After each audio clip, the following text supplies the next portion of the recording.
حاجی عبدالوہاب صاحب رحمہ اللہ کا ایک معروف اور مسکرانے والا واقعہ ہے جس میں ان کی شفقت اور سادگی جھلکتی ہے۔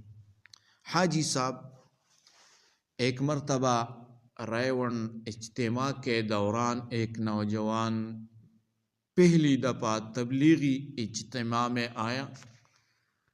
اس نے بہت جوش میں آ کر حضرت حاجی عبدالوہاب صاحب سے کہا، حضرت میں نے فیصلہ کر لیا ہے، اب میں پورا سال گھر نہیں جاؤں گا، بس تبلیغ ہی تبلیغ کروں گا۔ یہ سن کر حضرت صاحب نے بڑی محبت سے اس کی طرف دیکھا، ہلکی سے مسکراہٹ آئی، پھر فرمایا، بیٹا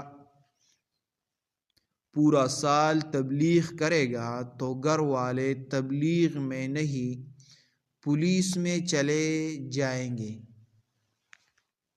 یہ بات سن کر پاس بیٹھے ہوئے لوگ ہنس پڑے اور خود حضرت حاجی صاحب بھی مسکرا دیے۔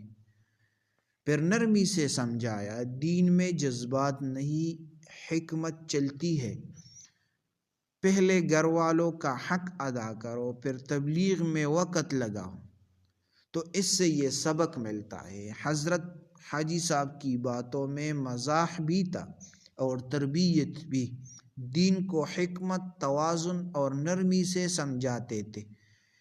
ان کی مسکراہٹ بھی دعوت دین کا ذریعہ بن جاتی تھی۔